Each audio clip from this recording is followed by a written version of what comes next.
There is a cruelty that does not shout.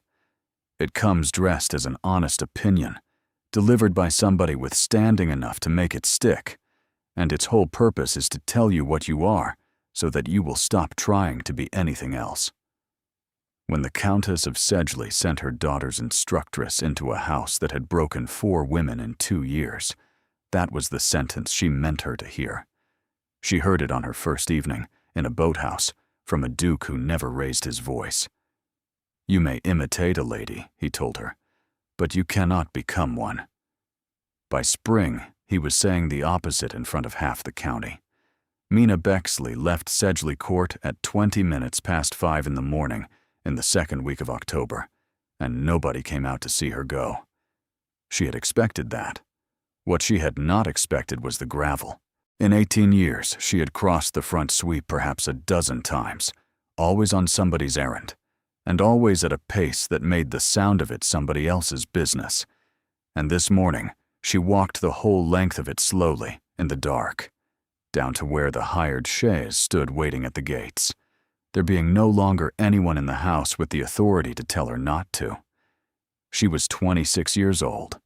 There was a groove worn across the middle joint of her right forefinger, deep enough to hold a shadow, from 32,000 hours of holding a pen, at the angle a lady holds a pen, and a corresponding thickening at the tip of the left thumb from a decade of pressing a bowspring on a paint box that was not hers. She was neither tall nor small. Her hair was the color of wet sand, and had been dressed that morning in the plainest arrangement she knew, because she knew 20 of them, and had learned early that using the good ones cost her. She wore gray, and the gray was excellent. That was the difficulty, and she was aware of it. Her gown had been cut 2 seasons ago by a woman in Bath who dressed the county, and it had been cut for her, on her, by that woman's own hand, because the Countess had discovered that an instructress who looked like a servant made the daughter look badly attended. Nothing Mina owned was cheap, and nothing Mina owned was hers. She had been permitted to keep the gowns on the same principle, by which one does not strip the varnish off a piece of furniture before selling it. She had 11 pence. She had counted it twice on the landing, and there was no arithmetic in the world that would make 11 pence into a night's lodging, and Mina had been taught arithmetic by a man who went on to teach it at Cambridge, and she had the case. It was brown leather, small enough to carry a long way, and heavy enough that she felt it after the first mile.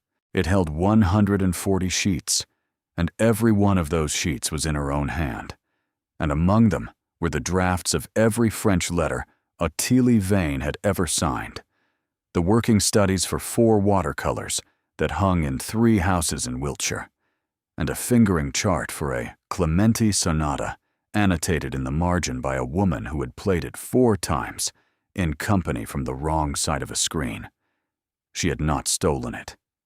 She had made it. She was fairly sure those were different things, and she was entirely sure that no magistrate in England would agree with her. At the turn of the drive, she stopped and looked back at the house, and the house did what houses do, which is nothing, and she went on. The order had been given the previous afternoon in the Yellow Room, which was where the Countess conducted the parts of her life that required an audience. There had been a fire in it, and coffee, and a dish of preserved apricots from the succession houses that were, Mina happened to know, 3 days past their best. She had been standing by the door 9 minutes when the Countess looked up, and in that time she had established from the correspondence tray that a letter had gone out to Devonshire, which meant whatever was about to be said had been decided before breakfast. "There you are," the Countess said. "Sit, if you like." Mina did not sit. There was no chair in the Yellow Room for her, and there never had been, and the offer was made in the certain knowledge of this, which was the sort of economy the Countess admired in herself. "You have been fortunate. The Duke of Marchbourne has a sister requiring instruction, and no one suitable in the county, and I have put your name forward. I have written at length.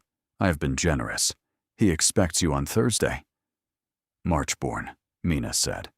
You know the name. I know the house has sent for 4 instructresses in 2 years. An expression crossed the Countess's face and did not stay long enough to be identified. Then you will be the one who stays, and everyone will say so. She turned a page. Ottilie, do stop. Ottilie Vane was 19 and had been laughing into her cup since the word Devonshire, in the particular way she had, which was not unkind so much as unattached, a sound a girl makes when something is happening to somebody else and the room seems to expect a response. She lowered the cup. She looked at Mina and then away, and there was a flicker in it, and Mina saw the flicker and put it aside for later. There was no use in it now. Thursday, Mina said. That is 2 days. Yes. May I ask what you have written? You may not. The Countess set down her pen with the small click that had governed 18 years of Mina's life. You have had a great deal from this family, Bexley. Instruction that would have cost a gentleman $400 a year, given you for nothing because you happened to be sitting in the room. Clothes, a bed above stairs. I hope you are not going to suggest any of it was owed. No. Good. Because I have observed lately that you have begun to speak to visitors. There it was. Mina held very still. You answered Lady Pardo on the subject of the Tuscan school, the Countess said, for something over 4 minutes, in a manner she has since described to 2 people as remarkable. She asked me afterwards where you had been educated. She let that sit. I told her you had been educated here. She laughed, Bexley. She thought I had made a joke, and I let her think so, and I have thought about it every day since. The fire moved. Ottilie had gone very quiet in the way of a girl who has understood something a beat late and does not want it confirmed. Your fare is paid to the gates, the Countess said. There will be no letter of character from this house, because a character is given at the end of a service, and yours is not ending. It is continuing elsewhere. Do you understand the distinction? Perfectly. I doubt that. The Countess picked up her pen again. You have never once in 18 years understood what you are, and I have decided that it is not my responsibility to keep telling you. Let Devonshire do it. Close the door as you go. Mina closed the door. She went up to the schoolroom, which nobody used any longer, and she stood for a while at the small desk by the window where the light had been good, and then she took down the case from the top of the press where it had lived since she was 19, and she went through it sheet by sheet, and she did not remove a single one. The shows changed horses at a posting house called the Sable Heart, 9 miles short of Caldwich, and Mina Bexley was not permitted to get down. She understood why within a quarter of an hour. The driver had been paid through to Caldwich, and not a yard further. When she asked whether she might step into the yard for a cup of something hot, he told her without turning his head that his instruction was to deliver, not to accommodate. So she sat in the cold box of the carriage with the window down 2 inches, and it was through that gap that she learned what she had been sent into. 2 ostlers were working the traces. The elder of them said that the Marchbourne house had sent for another one, and the younger asked how many that made, and the elder counted on his fingers with the deliberation of a man who enjoyed an audience and said 4 in 2 years, and this would be the 5th. The younger one laughed. The elder said there was nothing to laugh at, that the last had gone off in the middle of a Tuesday with her boxes unstrapped. She put her hands inside her sleeves and worked it out. Sedgley kept a woman in London whose entire employment was knowing which houses were sound and which were not, and she would have known about Caldwich before the ostlers of the Sable Heart did. The choice of house was not carelessness, it was the whole of the design. The letter had gone ahead by express. She did not know what was in it and did not need to. A letter of recommendation which arrives before the woman it recommends is not a recommendation at all. It is a frame. It is a shape the recipient is invited to fit her into the moment she walks through the door, and by the time she has spoken her first sentence, he will have decided which of her qualities evidence of it are. Then came the part that was cleverest, and Mina admired it in the way one admires a well-built trap while standing in it.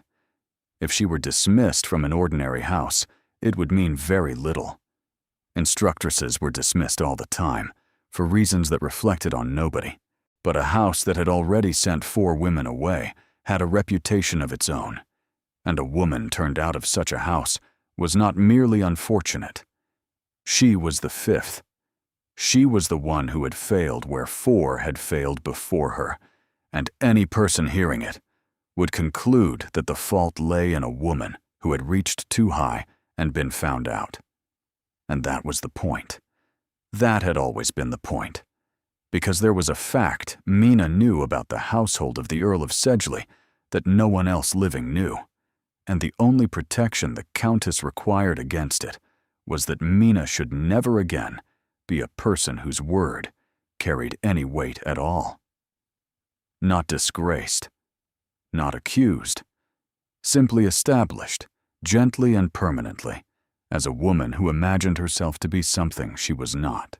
She turned it over for the 9 miles that remained and looked for the way out, because she had been trained by the best instructors in the county to look for the way out of anything, and she found that there was none. She had 11 pence, and the fare was paid one way, which meant she could arrive and could not leave. She had no character from her last place, and would not be given one.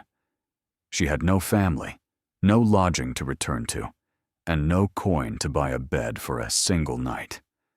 She had 1 leather case with 2 straps, and inside it, the only proof she possessed of what she was, which she could not show to anybody in England, without destroying a girl she had raised from a child. So she was going to Caldwich. She had known it since the yard. Mina sat back against the cracked squab and let the cold come into her, and thought that the Countess had made one error, and only one. She had assumed that a woman with nothing left would go quietly. She had never once in 18 years asked herself what such a woman might do instead. Caldwich Hall did not announce itself. There was no avenue of limes, no lodge, no long approach designed so that a visitor might have time to be impressed. The drive came off the road at an angle, went through a stand of black firs, and put the house in front of her all at once, the way a door opens onto a room. It was long and low, and built of a gray stone gone almost green on the northern face. There were no wings, no colonnade, nothing added by any man who wanted to be seen adding it. What it had instead were windows, more than a house of that size had any business carrying, ranked along the front in 3 rows, everyone uncurtained and most of them dark. It had the look of a building designed by a man who wanted very badly to see anything that approached him, and did not care in the least what it thought of the view. Beyond the roofline the ground fell away, and Mina realized the house stood above water. Not a lake, an estuary, wide and flat, and the color of a knife, running out between 2 low headlands toward a sea she could not see, but could suddenly smell across 4 miles of Devonshire. The shows stopped on the gravel. The driver did not come down. Mina opened the door for herself, put her case out first, and stepped after it, and by the time she had straightened, the horses were moving, and she watched the carriage go back up between the black firs at a pace that suggested the driver had been looking forward to it for some hours. Then it was quiet, in the enormous way that happens only out of doors. She had never arrived anywhere without being expected. She noted the sensation, put it aside, and went up the steps. There was no knocker. There was a bell pull of plaited rope, worn pale at the height of a hand, and when she drew it, she heard nothing at all inside the house, which unsettled her more than a clanging would have done. She set the case down against her ankle and counted, counting being a habit of hers, and she had reached 104 when the door came open. The man in it was somewhere past 60, and dressed with an exactness that had nothing to do with fashion. He looked at her, and then at the case, and then at the empty gravel behind her where a carriage ought to have been waiting, and something in his face closed by a fraction. "You have been set down," he said. "I have. Nobody is set down at Caldwich. I am aware of the distinction. It was not my arrangement." He considered this. "His Grace is not expecting a caller. I am not a caller. I am the 5th instructress, and I imagine he is expecting me a good deal more than he would like to be." The stillness that followed was not a fence. Mina could tell a fence from its neighbors at 40 paces, and this was closer to a man revising an estimate. He stepped back from the doorway by exactly the width required and said, "Hesketh. Bexley. You will wait in the hall, Miss Bexley. I will not tell you. It will be long, because I do not know." The hall was flagged and cold and almost bare, and the light came into it from both ends, which she had never seen in a great house. There was a long oak table down one side, with nothing on it but a japanned tray, and on the tray a small stack of correspondence waiting to go out. She did not go and look. She stood where she had been put, which was a discipline acquired early and thoroughly, and it was Hesketh who undid her, coming back through the hall on some other errand, taking up the tray, pausing to square the letters against his forearm. "You will want to know," he said, not unkindly, "that the household is somewhat occupied at present. His Grace is to go into Wiltshire in the spring. There is a family there. The matter is not settled, but it is understood." "Which family?" "The Earl of Sedgley's." Mina heard her own voice say, "The daughter is much admired," and was distantly impressed by how ordinary it sounded. "So I am told. She writes French like a Frenchwoman, plays like a professional, and paints in a way that has been remarked upon at some length in rooms where such things are remarked upon." Hesketh settled the letters. "It is felt she would steady the house." "Yes," Mina said. "I imagine it is." He went out. Mina did not move at all for some time. The letters went out of the hall, and she stood where she was with her case against her ankle. Every French sentence in the correspondence of Atelier Vaughan had been drafted at a small desk by a window in the Sedgley schoolroom. Every watercolor that had been remarked upon at length had been carried wet from that same room. The playing, which was the thing most spoken of, had been done 4 times in company from behind a screen, and the screen had been the Countess's idea, and not Mina's, and Mina had gone on playing after the applause started, because stopping would have been noticed. The Countess had not sent her to a house that would break her. The Countess had sent her to the one house in England where being believed would cost the Vanes everything, and had sent a letter ahead to make certain that no one in it would ever believe her. Upstairs, a door closed. Hesketh came back into the hall and said that His Grace would see her now, and that he was at the boathouse, and that she should keep to the gravel because the grass took the wet. The boathouse stood at the foot of a cut in the cliff, joined to the lawn by 90 steps of wet stone, with a rope along the seaward side in place of a rail. Mina counted them going down because it gave her something to do with the part of her mind that wanted to run. The doors stood open on the estuary. Inside, a boat was up on trestles with her keel in the air, and a man stood under a block and tackle feeding new rope through the sheave 1 turn at a time. He wore no coat. His sleeves were buttoned at the wrist, which was wrong for the work, and on his hands were gloves, which was wrong for the weather, and wrong for the room, and wrong for a man alone in a boathouse with a rope. He had the stance of a man who expected the floor to move. He said, without stopping what he was doing, "You walk down." There did not appear to be another way. "There is a track through the mud. Nobody uses it." He took another turn. "Everyone who comes down those steps tells me afterwards how many there are. I have never once been told the same number twice." 90, Mina said. The rope stopped running. He turned round. His eyes were a flat sea gray, and he used them the way a man uses a glass, sweeping her once from the hem up, reading the mud on her shoes, and the state of her cuffs, rather than anything she might have arranged for him to see. "Gideon Holloway," he said, "this is my house. You will not be told that by anyone else because they think it is obvious." Mina Bexley. "I know." He set the rope down over the boat's keel and picked a folded letter off the trestle and held it up between two gloved fingers without opening it.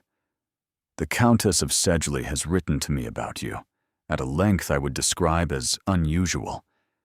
Do you know what is in it? No. Would you like to? No." That stopped him for a moment. "Why not?" "Because you have already read it," Mina said, "and whatever I do next will be understood through it. And if I hear it now, I will find myself answering it instead of doing my work. I would rather be judged on the second thing." "That is a very good answer," he said, without any warmth at all. "Sit down. The bench behind you is dry, which is more than can be said for most of this building." She sat. He did not. "4 instructresses," he said. "You will have heard. Everyone hears. Every one of them left of her own accord, and the version that travels is that I turned them out. Why did they go? Because my sister does not speak to them." He said it flatly. "Verity is 17. She has a stammer. 2 years ago she was made to speak in front of a room of people in London, and it went badly in a way that was found funny, and she has not spoken to a stranger since. Not one word. She does not speak to anyone brought here to improve her, because she has worked out correctly that such a person has been told in advance what is wrong with her. And she must be presented." He looked at her sharply. "Who told you that?" "Nobody. Her father is dead. She is 17, and you have sent for 4 instructresses in 2 years, which is not the behavior of a man who has time. Somebody has put a date on it." The water moved under the boathouse and made its noise. "May," he said. "The drawing room. Under her father's will, she is presented before her 18th birthday, or her portion goes to a cousin in Antigua. None of us have met. It is a great deal of money, and it is not mine, and I cannot make it hers by wanting it. Then may I begin this evening?" And it was that, in the end. Not the 90 steps, and not the answer about the letter. It was the phrase, "May I begin?"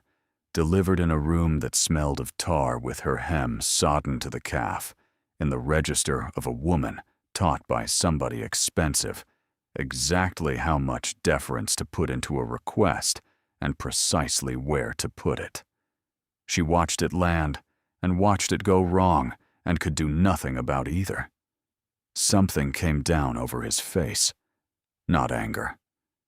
Mina had grown up in a house where anger was the weather, and she knew every one of its faces, and this was not one of them. It was closer to disgust, and the disgust was not entirely aimed at her, which made it worse rather than better. "Miss Bexley," he said, "the Countess writes that you were taken into her house at 8 years old to sit beside her daughter, and that you took to the instruction with what she calls an appetite, and that you have since acquired a manner which she describes as difficult to account for in a person of your origins. She recommends you as a curiosity. Her word. I see. I have engaged you. I want that clear, because I am about to say something, and I do not want you to mistake it for a dismissal." He pulled the glove straighter on his right hand, one finger at a time, without appearing to know he was doing it. "You have the voice. You have the hands. You came down 90 steps in the wet and counted them and did not once tell me you were cold. There is not a woman at any table in this county who does it better, and I have sat at a great many of those tables and been looked at. And it will not do you the least good. They will find it out. They always find it out.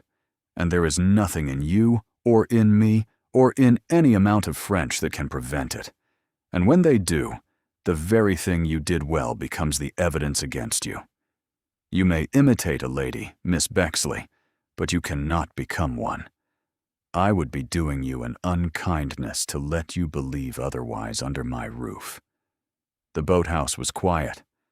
Mina found she was looking at the long, pale line of the keel up on the trestles, and that she was not going to cry, chiefly because crying had been trained out of her at 9 years of age by a woman who had done it thoroughly.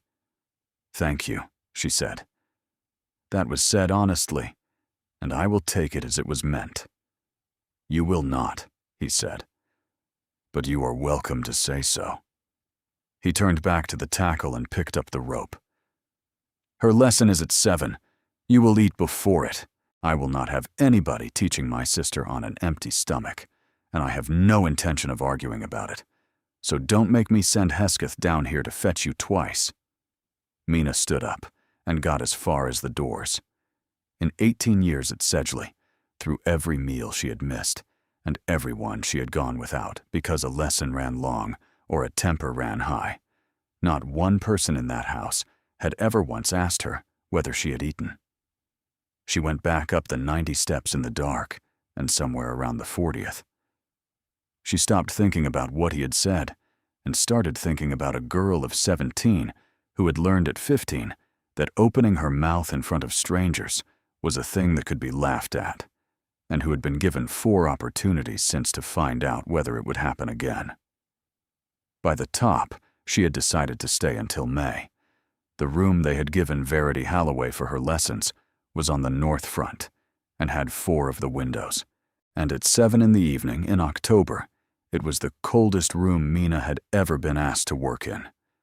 The girl was already there, at the end of a long table with her hands flat on the wood, facing the door, in the posture of somebody who has decided to be present and nothing further. She was small and dark, and had her brother's eyes, and none of his stillness. There was a slate in front of her, and a stick of chalk beside it, squared to the table edge, with the kind of care nobody takes on another person's behalf. Mina came in, said good evening, and sat down at the far end of the table, 12 feet away. Then she did nothing at all for 4 minutes. She had thought about it through the whole of the meal she had been ordered to eat.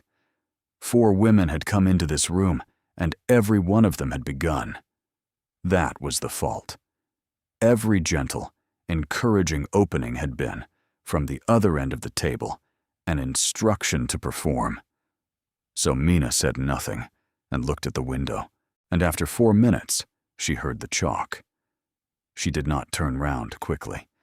She waited until the sound stopped, and then looked, and Verity had turned the slate to face her, and it said, in a hand that was better than her brother's, "You are late." "I am," Mina said.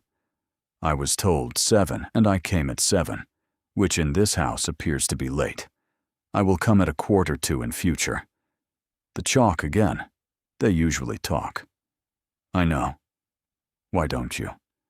"Because I haven't got anything to say yet that would be worth the price of you having to answer it." Mina folded her hands. "May I tell you what I think the work is? You do not have to agree. You do not have to write anything back. If you want me to stop, you can put the slate face down and I will go." The slate stayed up. "You are to be presented in May," Mina said. "I have been thinking about what that actually requires, as opposed to what people say it requires. And everybody in your life has been solving the wrong problem. They have been trying to give you conversation. Conversation is not asked of you at a presentation. What is asked is this. You will stand in a line for 2 hours or more. You will be handed forward. You will make one curtsy, which is a matter of the knees and the back, and has nothing whatever to do with the mouth. Somebody will speak your name, and it will not be you who speaks it. Then you will go out backwards, without treading on your own train." She let that sit. "That is the whole of it. There is no part of the ceremony in which you are required to say one word." The chalk moved fast. Everyone says I have to be able to. everyone is thinking of the season afterwards, which is a separate problem and not one we have to solve by May.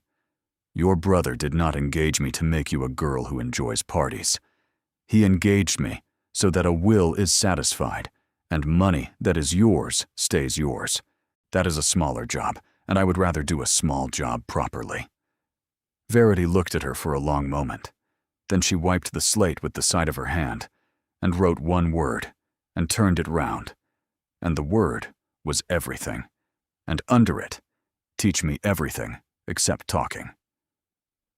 "Yes," Mina said. "That was my proposal. Say it out loud, so it is a bargain." "You will never be required to speak to me," Mina said. "Not once, not in 7 months, not if it would be easier, not if I am in a hurry, not if it would look strange to somebody else. If you speak, it will be because you decided to, and for no other reason on this earth. I will not encourage you. I will not look pleased. If you like, I will not even remark upon it." The chalk hovered. "Then, don't remark upon it." "Agreed." Verity wiped the slate clean and put the chalk down squared to the edge, and something came out of her shoulders that had been in them when Mina walked in. They worked until 9. Mina taught her how to come into a room, which is a matter of the feet and the door, and takes about 40 minutes to learn and 2 years to make invisible. At 8:30, Verity got it right 4 times running, and on the 4th, Mina said nothing at all, and Verity looked over with something in her face that was the first cousin of triumph. At the door, going out, Mina said, "Is the music room kept locked?" Verity stopped. "I passed it on the way up. It is the only door on that floor, with a plate on the lock and no key in it." For the first time all evening, the girl's composure went. She picked up the slate, and she wrote, and she held it against her chest for a second, before she turned it round. "Don't ask him about that." Mina found the Duke of Marchbourne in the hall at 9:15 with salt on his boots, which meant he had gone down the 90 steps again in the dark, and she thought that whatever was in that boathouse was doing for him what the schoolroom desk had done for her. "Well," he said, "she has agreed to be taught everything except speech. That is not what I asked for. It is what you will get, and it is enough. She does not have to speak at the presentation. Nobody speaks at a presentation except the lady who announces you, and she is paid to." He stood very still with his gloves in his hand. Then he said, "I have had 4 women in this house, and not one of them thought to find that out." "They were not sent here to fail," Mina said. "I was. It concentrates the attention." He looked at her. He did not apologize, which she noted, and did not resent, because she had spent 18 years among people who apologized beautifully and meant none of it. "Terms," he said. £50 a year, which I understand is less than you paid the 3rd one. It is less than I paid any of them." He did not sit down. Neither did she. "Then it is settled easily. 2 conditions. You never correct me in front of your sister. If I am wrong, tell me afterwards. Tell me hard. I do not mind it." But she has spent 2 years watching people be told what is wrong with them in the room where the lesson happens, and I want a different conclusion drawn in that room. "Granted," he said. "The second, a character," Mina said. "You will have one in May. I want it now. Written now. Dated now. Signed. And left with Hesketh, to be given me in May, whatever has happened by then." She kept her voice level. "I came here with 11 pence, and 1 direction of a fare paid. If I am turned out in February, I will have nothing. And I do not mean poor. I mean no evidence that I have ever been anything. And a woman without evidence cannot be employed, and cannot be believed, and cannot argue." The wind came up the front of the house and went along the windows. "No," Gideon said. "Then I will do the work anyway, because I have said so to your sister, but I would like it on the record that I asked." "You have not let me finish." He put the gloves down on the hall table, which she had not seen him do before. A character written in advance is worthless, and you know it is. Any man reading it will see the date and understand that it was bought, and it will do you precisely the harm you are trying to prevent. I will not give you a worthless paper and let you carry it about believing it is a shield. Then what? Something dearer. He said it slowly, as a man works out a cost while he is naming it. If my sister is presented in May, I will make a statement, in whatever company you choose to name, and in whatever words you require, on the subject of who you are and what you have done. Not a character. A statement. Made by me in public, standing up, where it can be repeated. Mina did not say anything. A character, he said, is a piece of paper saying a servant was satisfactory. What I am offering is my name, spent on your behalf in a room full of people who will not enjoy hearing it. It is the one thing I have got, and it is worth something precisely because I have never once used it. Why would you? Because you asked for the wrong thing, he said, and I have spent 10 years being handed the wrong thing by people who thought I would not know the difference. He picked the gloves back up. Have it written how you like, and I will sign it. And Miss Bexley. He was already turning. It runs out in May. If she is not presented, you have my regrets, and nothing else. And my regrets are worth about what the county says they are. How long is it until May? 7 months, he said. Rather less. She was born on the 11th. Mina went up the stairs. On the second landing she stopped, as she had stopped on her way up, in front of the door, with the plate on the lock and no key in it. And she stood there for a while in the dark, listening to a house that made no sound at all. And then she went to bed, and lay awake, working out what a room has to have in it to be worth shutting. By the middle of November, they had a shape to the day, and it held. Mina came to the north room at 6:45 in the morning, and again at 6:45 in the evening. And in between, she did what she had told nobody about, which was to learn the house. She learned which of the 4 windows leaked, and that Caldwich had 109 years of estate papers in a room off the steward's passage, and no steward, and she read them in the afternoons. A house tells you in its papers what it will not tell you in its rooms. She learned that Verity had been taken to London 2 years earlier by an aunt now dead, and had stayed 11 days. She learned that there had been a subscription concert on the 9th of those 11 days. She did not learn what had happened at it. The papers did not say, and she did not ask, having promised not to. What she taught by taking it apart. The curtsy was not a curtsy.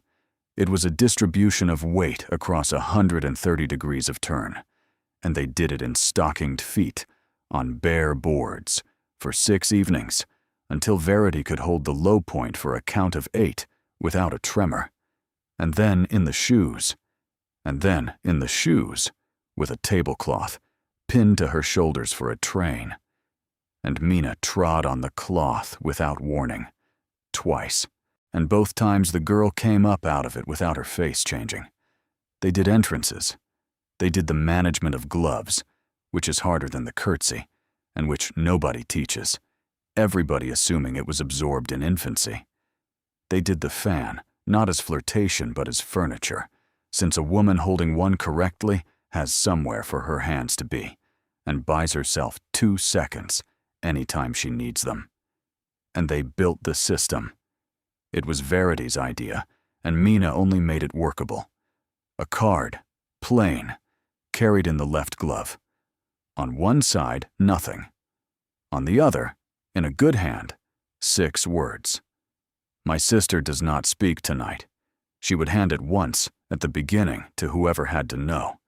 And after that, she would not spend the evening deciding again and again whether this was the moment to explain. The whole trouble, Mina said, is that you are made to introduce the difficulty 40 times a night, and each time it is an apology. Apologize once, on paper, before anything has happened, and then it is a fact about the room and not a fact about you. Verity took the card and looked at it for a long time, and then put it in her glove. On the 4th of December, there were people to dinner, Gideon having decided there would be, and having told Mina so in the manner of a man laying a plank across a hole.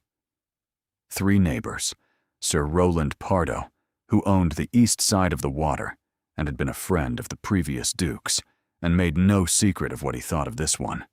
His wife, a widowed cousin down from Bristol who talked. Verity was not expected to come down. It had been years. She came down at 10 past the hour, in blue, with the card in her left glove, and Mina, who was seated where an instructress is seated, which is at the end and slightly out of the light, watched her cross the carpet and hand the card to Lady Pardo, and watched Lady Pardo read it, and go a little pink and pass it to her husband, and watched Sir Roland read it and hand it back and say, "Very sensible," in the loud voice men use when they have not decided what they think. It went well for 40 minutes. Then the cousin from Bristol asked Mina where she had trained. The table turned. Mina had known it would come, and had decided in advance to answer plainly, and she said that she had been educated in the household of the Earl of Sedgley, alongside his daughter, from the age of 8. "Alongside," said Sir Roland. "In the same room, sir, from the same masters, at the same hours. And the daughter is the one they are all mad about." He put his glass down. "The one who paints. I have seen it. There is one at my sister's in Devizes, a thing of a bridge, and my sister will tell you at length that it is by a girl of 19 who has never had a lesson from anybody of consequence." "I know the picture," Mina said. "Do you?" "It is a bridge at Bradford-on-Avon, in 3 washes, with the near arch left out because it would not sit. She struggled with the near arch for 9 days." There was a small silence of the kind that happens when a room has half heard what was said. Sir Roland leaned back. "Well, you have the whole thing off, I see. I will say it because I am too old to be careful. You speak like a woman with 4,000 a year, and you have not got 4,000 pence, and I never know where to put a person like that." "Roland," his wife said, "I mean no harm by it." "I know exactly what you mean by it," Mina said, "and there is no harm in it, and I will save you the trouble of working it out. You are wondering whether I am pretending. I am not. I am a person who was in the room. That is all it ever is, sir. Everybody in this house tonight is a person who was in the room. The only difference between us is that most people are put in the room on purpose, and I was put in it by accident. And the accident has been of no use to me whatever, and has cost me a great deal, and I would not recommend it as a method." Sir Roland Pardo looked at her. Then he laughed, a short, surprised bark of a laugh, and said, "That is the first honest thing anybody has said at this table since the fish," and turned to his wife and began to talk about drainage. Mina let her hands unclench under the cloth. She had been careful all evening not to look up the table, and so she did not see, and would not know for some months, that Gideon Halloway had put down his knife at the words, "Most people are put in the room on purpose," and had not picked it up again. Verity stayed until the ladies went through. It was 2 hours and 10 minutes. She said nothing whatever, and nobody remarked on it. The card had done its work before the soup. Afterwards, in the north room, with her shoes off and her feet on the fender, the girl wrote on the slate for some time, and turned it round. The concert. In London. I want to tell you what happened. You do not have to. I know. Then, underneath, and Mina watched her write it. There were 4 girls in the row behind me, and I was made to stand up and say my own name for a wager one of them had made, and I could not get past the first sound of it, and I stood there for a long time. How long? Long enough for one of them to finish the word for me. Verity wiped the slate and wrote again. She was kind about it. That was the worst part. She said it kindly, and everybody laughed, and she looked surprised that they had. I have never known whether she meant it. Do you know her name? Mina said. The chalk moved. Ottilie Vane. The man came on the second Tuesday in January in a hired gig, in weather that had kept everybody else off the roads. Mina knew him before Hesketh had the door properly open. Absalom Fitchett had handled the Sedgley business for as long as she could remember, which meant he came up the back stairs twice a year with a leather folder and stayed an hour, and the household knew from the Countess's face at dinner which sort of hour it had been. He came in shaking the wet off his hat and looking at the height of the ceiling in the way of a man pricing a thing he cannot afford. Miss Bexley, her ladyship is anxious. Nearly 3 months and no word, and a house of this reputation, and a young woman entirely alone in it. She has not slept. That is a great deal of feeling for a household that did not send anyone out to the sweep to watch me go. You were always sharp, he smiled. He had a pleasant face, which had always been the worst of him. May we sit?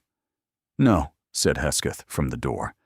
Fitchett's eyes went to him and came back, and something in the pleasantness settled a half-inch lower. Then I shall be brief. Her ladyship's position is this. There has been an irregularity. When you left Sedgley Court in October, you took with you a quantity of material in a case, which was produced in her house, at her expense, in her time, by a person in her employment. She would like it returned.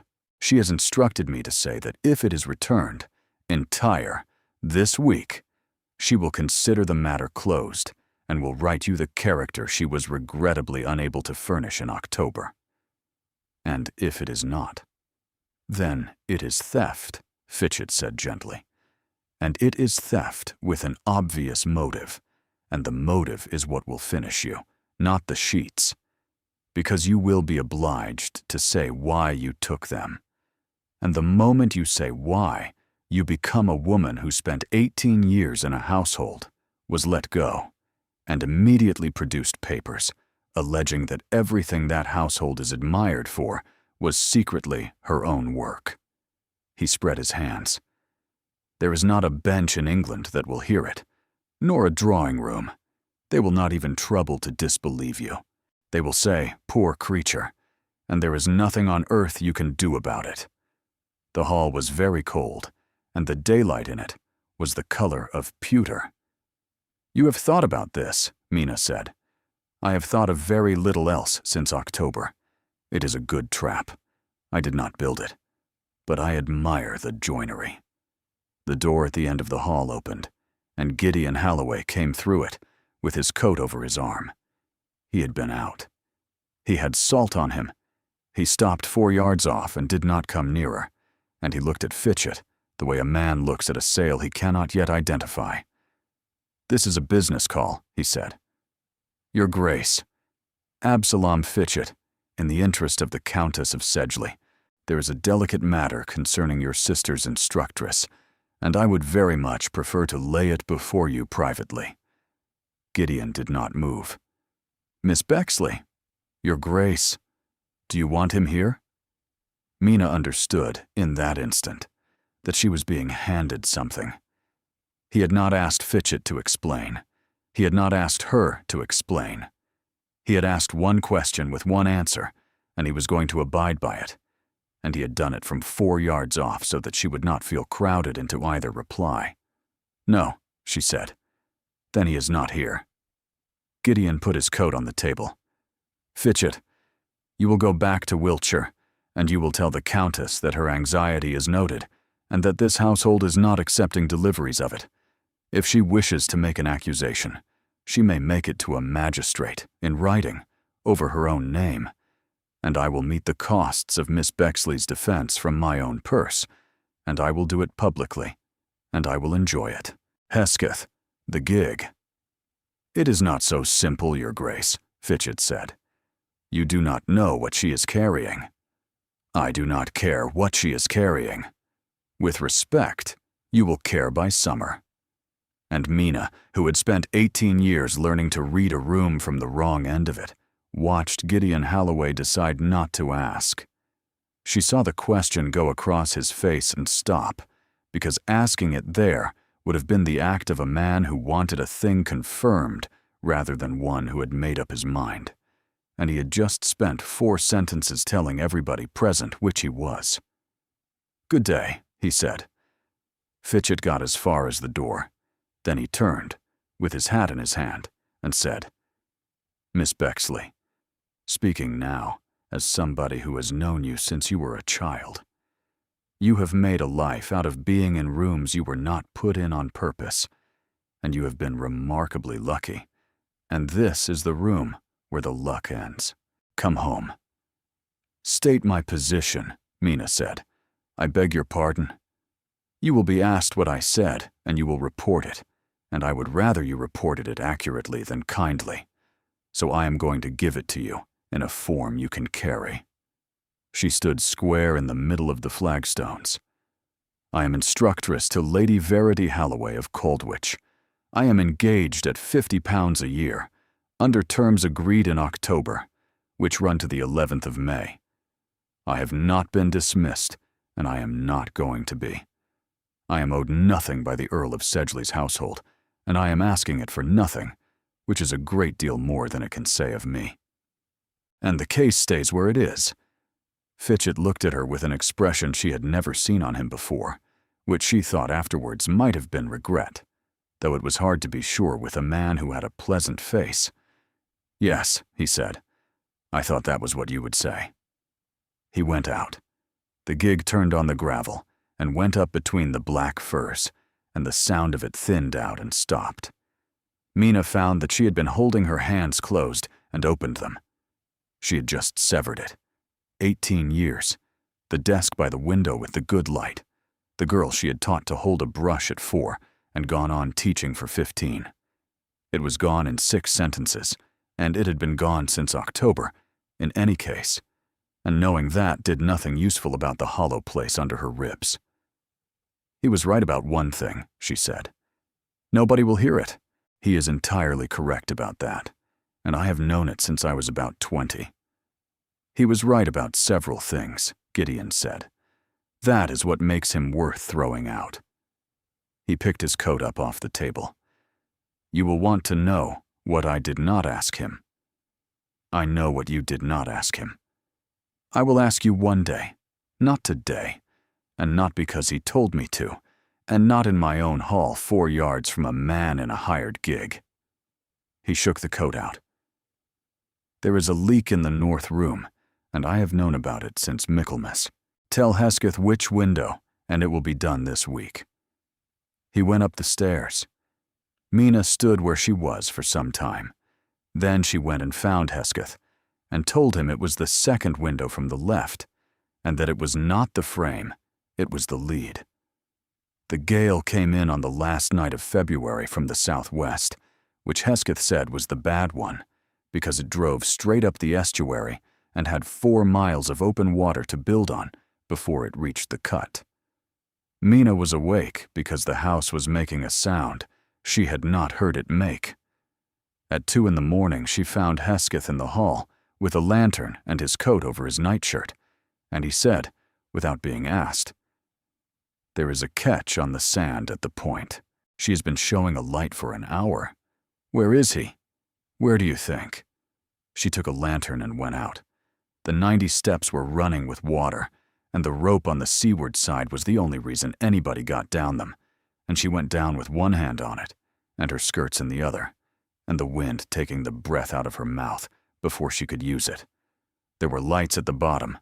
4 of the tenants had come along the shore track, and there was a boat held off the slip by 2 men, and Gideon Holloway was standing to his knees in it in the dark, trying to make a line fast round the afterthwart.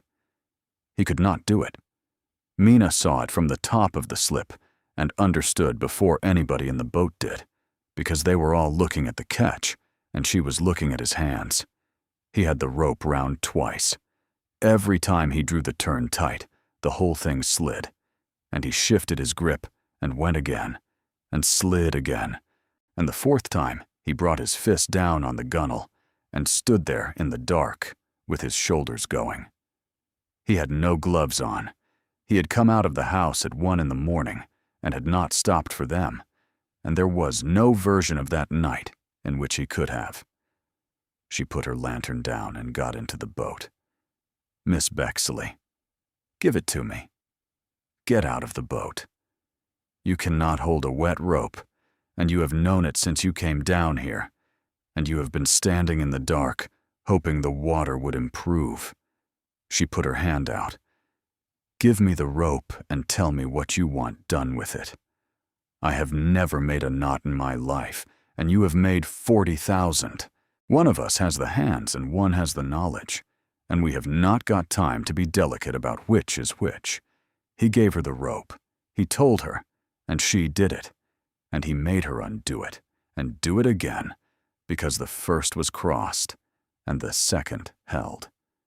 Then the next, and the next, and for 20 minutes, in the pitch dark with the water coming over the transom, Gideon Halloway talked, and Mina Bexley's hands did what he said, and none of the men said one word about it, then or afterwards. They got 4 off the ketch, and the ketch broke up at first light with nobody aboard.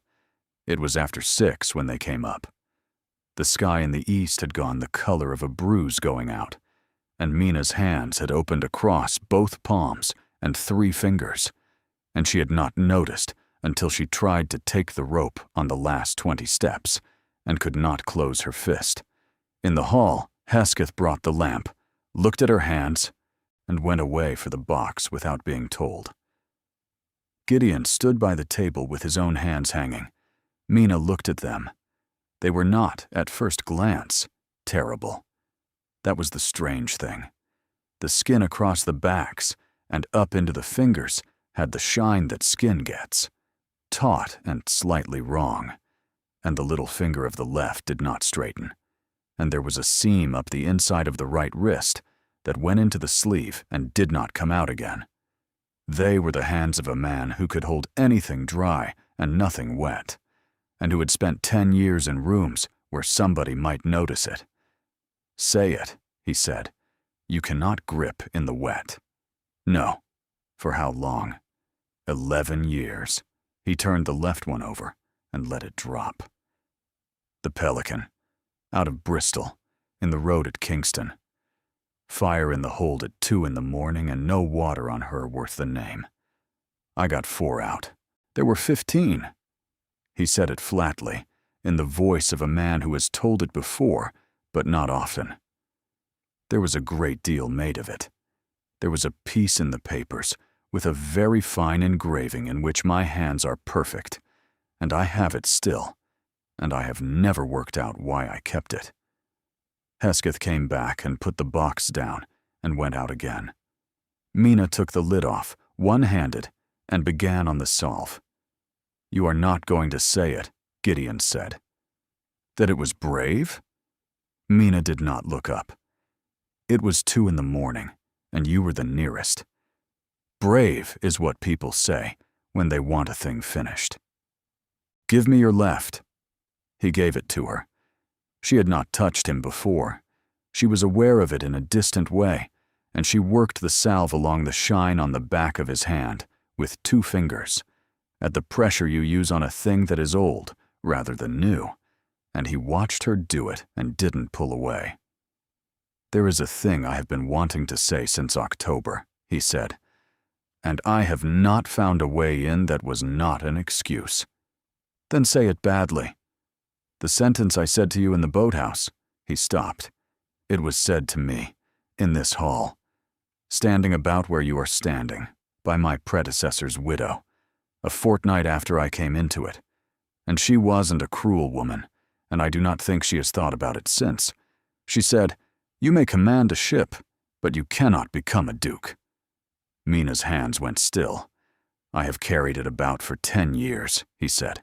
I have taken it out at dinners, and on the first evening a woman walked into my boathouse and did the thing better than I have ever done it in my life.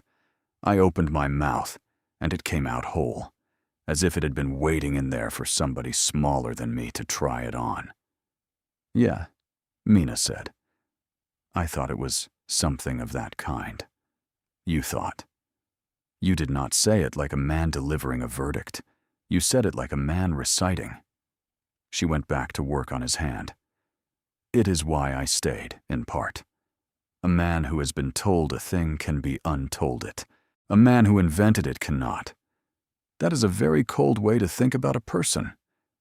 It is how I have stayed alive, Mina said. And I would rather be alive and cold about it than warm and out on the road. And so would you. And we can both stop pretending otherwise at 6 in the morning with our hands in a state. He laughed. It was not much of a laugh. It went through him and came out wrong, and he seemed as surprised by it as she was. Then he took his hand out of hers and turned it over and put it back palm up and closed the fingers round hers, over the open places, carefully, the way a man holds a thing he has been told not to grip. Your turn, he said. Sit down. I cannot do this to you one-handed, and Hesketh will make a botch of it. So you will have to tell me where, and I will do as I am told, which I gather is a system that works. Mina sat down. Neither of them said anything about the fact that it was now the 1st of March, and that the 11th of May was 10 weeks away, and that a man went into Wiltshire in the spring.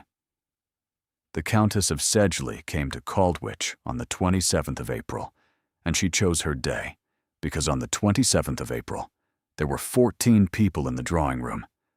Verity was to go up to London on the 2nd of May, and the county had been asked to drink her health on the way out. The Pardos were there, the vicar, 2 families from the Torridge side.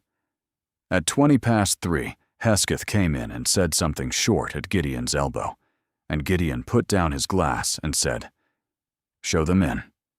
Your Grace, there are 2 of them." "I heard you." They came in together, and Mina, standing where an instructress stands, had a few seconds to look at Ottilie Vaughan before Ottilie looked back. She was wearing a color Mina had chosen for her 2 years ago and never seen her wear.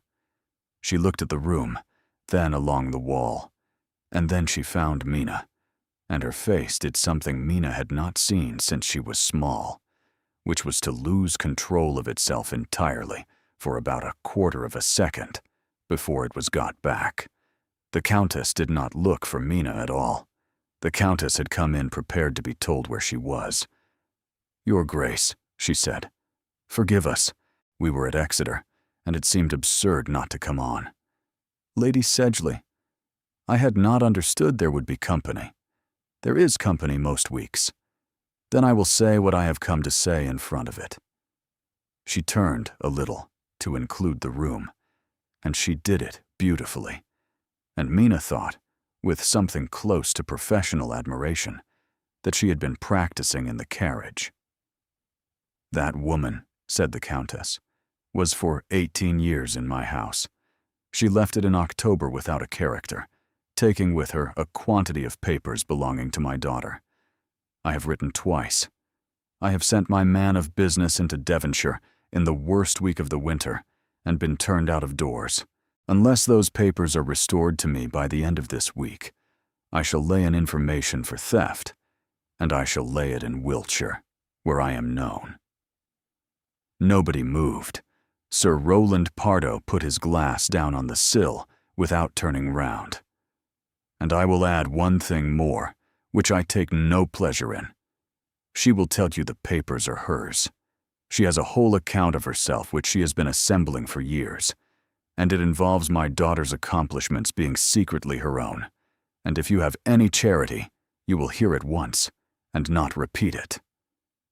"That is neatly done," Gideon said. "Your Grace?" "I said it was neatly done. You have accused her of a crime, and in the same breath supplied her only possible defense, and labeled it madness in advance. so that if she offers it, she convicts herself twice. He had not moved from the fireplace. You did the same thing in October in a letter. It only fails if the man you are doing it to has spent 10 years being handled by experts. He looked at Hesketh. The green folder. Hesketh had it already. When your letter came in October, Gideon said, I read it 4 times. And on the 4th, I understood I was being asked to dispose of a woman rather than employ one. So I wrote to a man in London and asked him a question that had nothing to do with Miss Bexley. What is the Sedgley estate worth? The Countess did not move at all. Nothing, Gideon said. Entailed on a nephew, mortgaged in 3 places, and the interest on the second has not been met since the spring of the year before last. There has not been money since your husband died. Everything since is credit extended on a reputation, and the reputation rests on one asset, which is a daughter who is admired, and the admiration rests on a set of accomplishments. He put the folder down unopened. Which is why the papers matter to you so much more than they ought to. They are not evidence of a theft, madam. They are the deeds.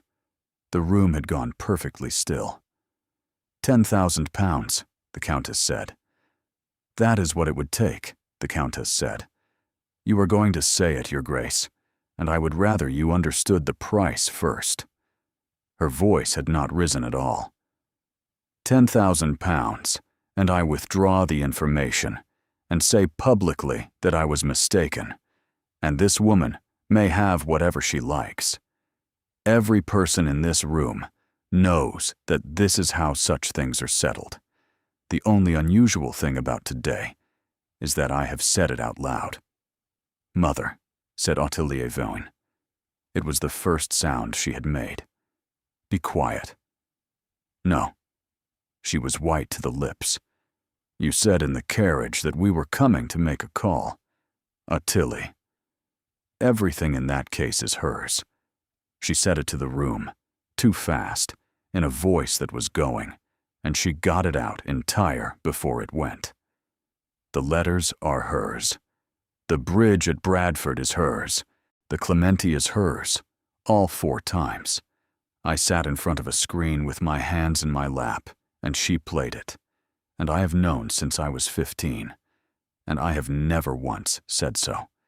And I would like it written down somewhere that I said so today, before anybody makes me stop. Nobody in the room breathed. There, said the Countess. She has been got at. Lady Sedgley, Gideon said, there is a gig at the door, and Hesketh will see you to it. Lay whatever information you please, and I will meet it. Your daughter may stay if she wishes. And then he turned round, and Mina understood what was about to happen approximately 1 second before it did, and had no way at all of stopping it. Before she goes, Gideon said, there is a debt I owe, and it is owed in public, and I would rather pay it in front of the person I contracted it with. Your Grace, Mina said, not now. In October, he said to the room, I engaged Miss Bexley at £50 a year, which was less than I paid 4 women who achieved nothing whatever. She asked me for a character. I refused, and offered instead a statement, made by me in public, in whatever words she required, on the condition that my sister was presented in May. He looked at Mina.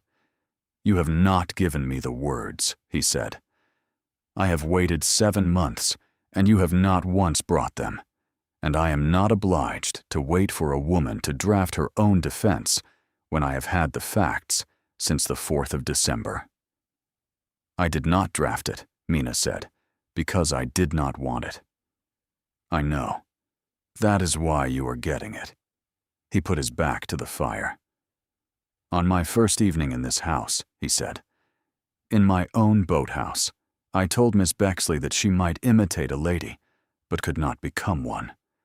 There were no witnesses. I could have gone the rest of my life without any of you hearing it, except that I have found I cannot get it back, except in the room where I ought to have said the opposite.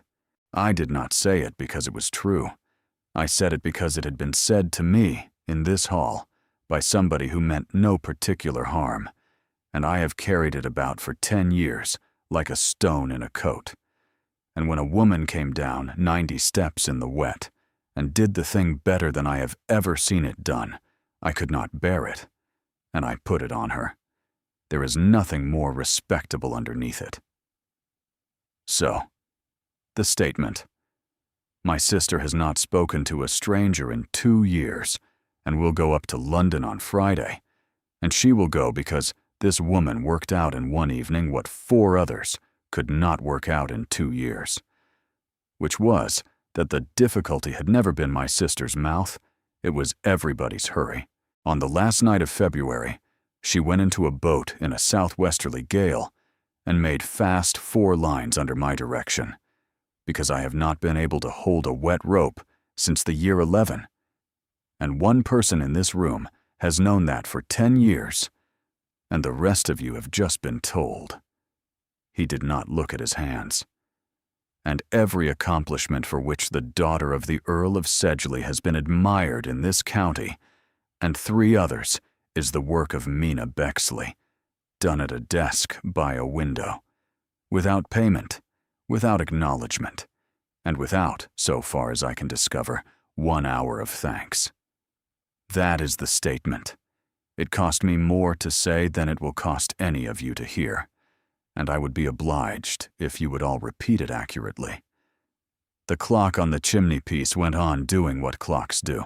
Then Sir Roland Pardo said, into the middle of the room, "Well, I have said for 2 years that there was something wrong about that picture of the bridge," and picked his glass up off the sill, and the room came apart into noise the way rooms do. The Countess of Sedgley left within 4 minutes. Ottilie did not go with her. Mina got out through the small door into the passage and was halfway along it before she heard him behind her. "You are angry," Gideon said. She turned round. "You have ruined a girl of 20, she said, in front of 14 people who will have it in Wiltshire by Saturday, and she is the only person in that house who never once did me any harm, and she stood up and said the thing that finished her before you had even asked her to. I taught that girl to hold a brush when she was 4 years old. She was raised by that woman just as I was, and raised worse, because I was allowed to be clever, and she was made to pretend she was, and neither of us was ever asked." "Yes," Gideon said, "do not agree with me. I'm telling you I know, and that I did it anyway, and that if I could do it again, I would do it in a smaller room." He stood with his hands at his sides. I could not find a way to say the true thing that did not cost her something. Be as angry as you like, but be angry about the right thing. And what is the right thing? "That I did not ask you first," he said. "Not that I said it." Mina put her hand flat on the passage wall. "What I could not have borne," she said after a while, "was somebody handing me a thing I had not earned, and this was very close to it. It wasn't close to it. You earned it in a boat in February. Anyone would have got into the boat." "Nobody got into the boat," Gideon said. "That is the entire distinction, and I would like you to hold on to it." She looked at him.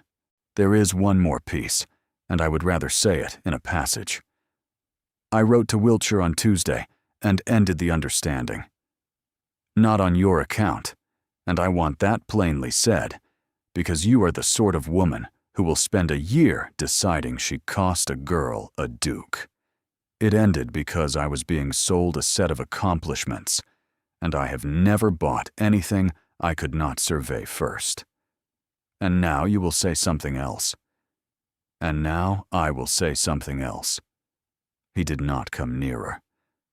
"Your terms run out on the 11th of May. I have been aware of the date since October, and aware of it every single day since the 1st of March, and I find I am not able to be a man who watches a fortnight go by. So, A contract runs out. That is its nature. A name does not. Mine is not much of a name. It is 10 years old, and got by accident, and half the county still calls me the Sailor. But it cannot be revoked, and it cannot be withheld in October by a woman with a pen, and it would mean that nobody living could ever again put you in a position where you must ask for evidence that you exist. That is an argument, Mina said. It is a good one. It is not a reason. No, he looked at her. The reason is that I have been alone in this house for 10 years, and didn't know it until somebody came down 90 steps and counted them. Marry me, Miss Bexley. I cannot make it prettier than that, and I think you would not believe me if I did. Lady Verity Halloway was presented on the 7th of May, 4 days before her birthday. Mina was not permitted past the second anteroom, and spent 2 hours and 40 minutes standing against a wall with 100 other women who were not permitted past it either.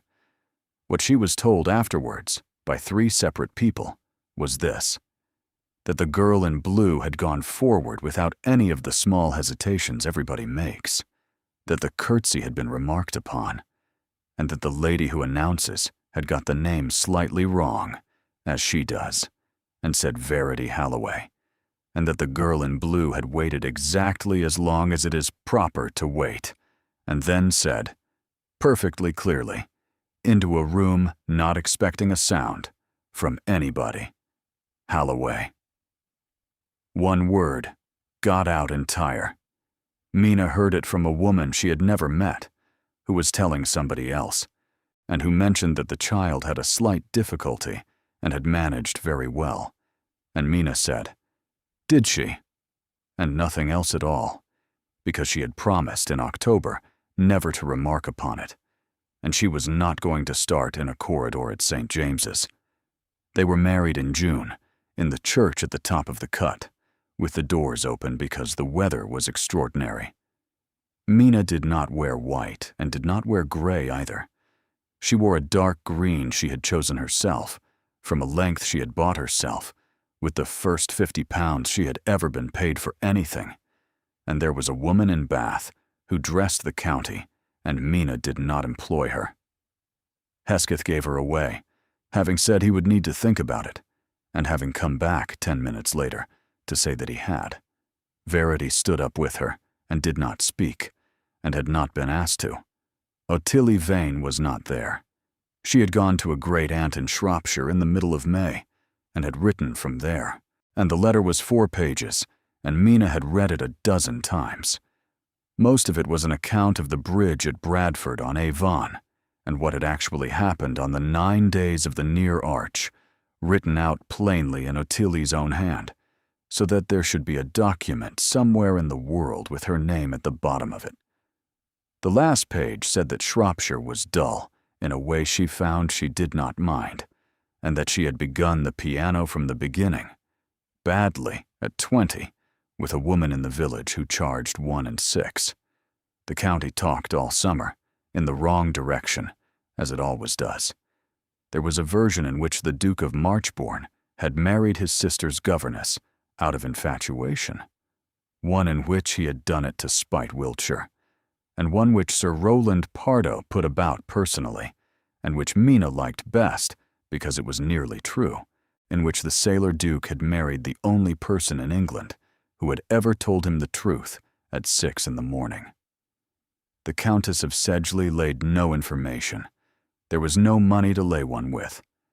The house went to the nephew at Michaelmas, and she took rooms at Sidmouth on 400 a year, settled by the nephew's man of business, which was more than she had ever paid anybody, and she was seen at the assembly rooms, and was perfectly polite to everyone. In September, Mina came down the 90 steps in the middle of the afternoon. She counted them out of habit. It was 90. It had been 90 every time. The doors of the boathouse stood open on the water. The estuary had gone the blue it goes for about 6 weeks a year, and the boat was off the trestles and at the end of the slip with her name new on the transom, and Gideon sat on the bench inside with a chart across his knees and his sleeves pushed up and his hands bare. He had stopped wearing them in June without making an announcement about it, and Mina had counted a fortnight before she was sure, and had said nothing then either. "You are late," he said. "I am. There was a man from Barnstaple about the lead on the north front again, and he wanted to tell me at length that it was the frame. And was it the frame? It has never been the frame." He moved the chart off his knees. Mina sat down on the bench, which was still the driest thing in the building, and for a while neither of them said anything. "Say it," Gideon said. "Say what?" "You have come down here in the middle of the afternoon, and you count when you are working something out, and I heard you on the last 12. Mina laughed. It still surprised her when it happened, even after a summer of it. "Tilly is coming at Christmas," she said, "and she has asked whether she may bring her music, and I've not decided what to write back, because there is no version of yes that does not sound like a lesson, and I have had enough of lessons for one lifetime." "Then write yes, and nothing else." That is what Hesketh said. Hesketh is right about most things, and it is very tiresome. Mina looked at the boat, and at the water, and at a man sitting in a tarred shed in his shirt sleeves, with the wrecked backs of his hands in the open where anybody could see them. And she thought of a room she had once stood in for 9 minutes waiting to be told what she was. Nobody had ever offered her a chair in that room. Somebody had offered her one here, on the first evening, in this building, 4 minutes before, saying the worst sentence anybody had ever said to her, and she had sat in it, and she had been sitting in it ever since. "You were wrong, you know," she said. "I have been wrong about a great many things. You will have to be specific." "In October, down here." Mina turned her head.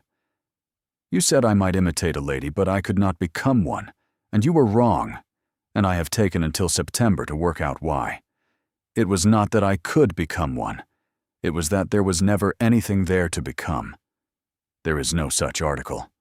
There are only women who were put in the room on purpose, and women who were not, and one set has been told all their lives that the difference is in them, because it is very much cheaper than admitting it is in the door." Gideon was quiet for a moment. "I have wanted to take it back since about midnight that night," he said. "I know. You took it back in a drawing room in front of the county, and it was the most expensive thing I have ever watched anybody do, and I have not thanked you properly, and I am not going to now." She stood up and put her hand out. "The tide is going, and I have a leak to see to at 4, which a very reliable man from Barnstaple assures me is the frame." He took her hand. He got up off the bench and stood holding it in the open, ruined, ungloved fingers of a man who could hold anything dry, and the light off the water came in through the doors, and Mina Bexley went down the slip with her husband to put a boat out. If Mina and Gideon's long, quiet reckoning with the Countess of Sedgley left you satisfied, you are in exactly the right place. There is nothing better than watching a woman overlooked for 18 years be seen properly at last, especially when the man who misjudged her is the one who has to stand up in front of everybody and say so. If you enjoyed this slow-burning Regency story, please hit the like button to support the channel. Share it with anyone who loves a brilliant, patient heroine and a gruff, honorable hero big enough to admit when he is wrong. And do subscribe and ring the bell so you never miss our next full-length audio drama. Tell me in the comments which moment stayed with you, the 90 steps and the night of the gale, or the drawing room in April.